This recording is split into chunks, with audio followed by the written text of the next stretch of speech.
Man, so first few days into it, a really big change happens.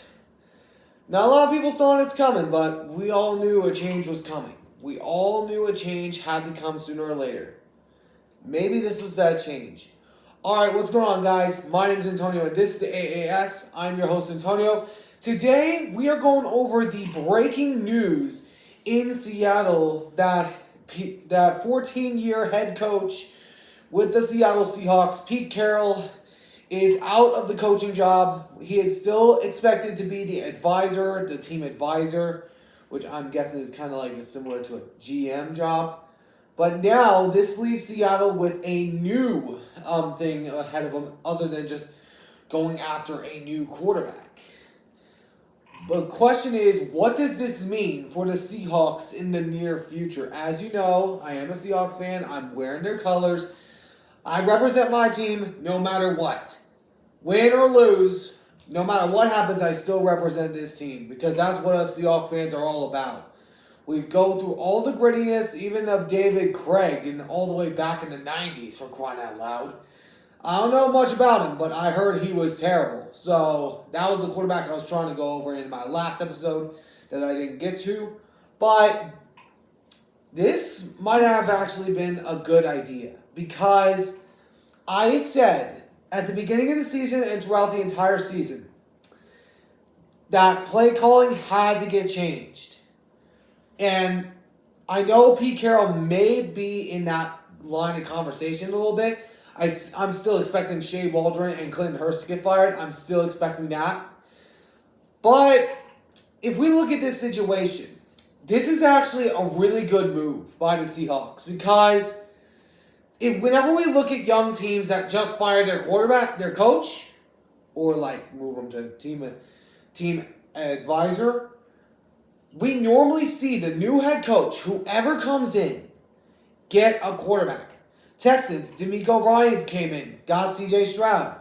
New head coach came in for Carolina. They drafted Bryce Young. On the other hand, it hasn't worked out for him so well. This might have worked out in the best way possible because Pete Carroll's kind of about the old school type of things. He's about the old school type of play. But there's new players, including number 11, which I just got this jersey today. So, I'm happy with the jersey. But the point that I'm trying to make is this. This move was necessary because we were all expecting, after the game against the Cardinals, after coming out on top of them by 1 point, we had to make a move. And this, I think, is that move. Of course, we're now looking at, head coach. Some names that have been thrown out there are Dan Quinn, the defensive coordinator for the Cowboys. He was with the Seahawks, a part of the Legion of Boom franchise, which he's the expected candidate to become the next head coach for Seahawks fans.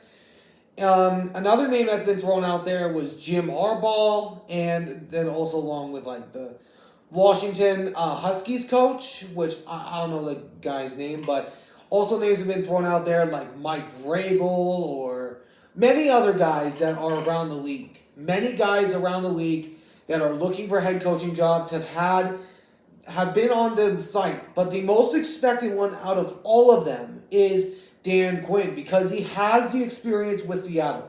He was the defensive coordinator back when the Legion of Boom was still there. He has that defensive skill set. He has that defensive experience. Of course, the Cowboys are going to try their best to keep him in case Mike McCarthy doesn't work out. But I know it's going to be a hard few years for the Seahawks. I know it's going to be a hard few years. But if we look at this group of people on the Seahawks team, they have the talent around them. They have the talent. The thing that's been holding them back, and I read this report recently from a few guys. I've read this report from a few people. Some of the things that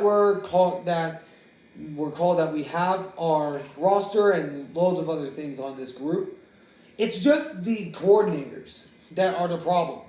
The play calling, like I said, they were the main cause that the Seahawks were doing so poorly. The reasons that they had those close games is because of the play calling. If we look at their play calls, you run they would go like run once and then they would pass twice. That's not going to work against really big teams like San Francisco, Dallas, Philly, which Philly is actually not doing very hot right now, but we'll see what happens there. And then also along with loads of other things around the other teams around the league. But it's going to be a hard few years for the Seahawks. I'm expecting it to be.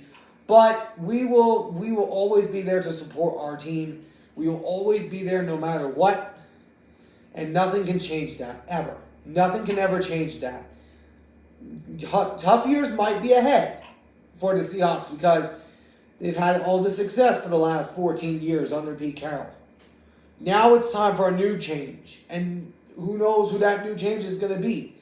But anyways, that was my topic for today. I hope you guys enjoyed. If you did, please make sure to hit that like button down below. Subscribe if you're new. Turn on the notification bell. And I'll catch you guys in the next one. So long for now.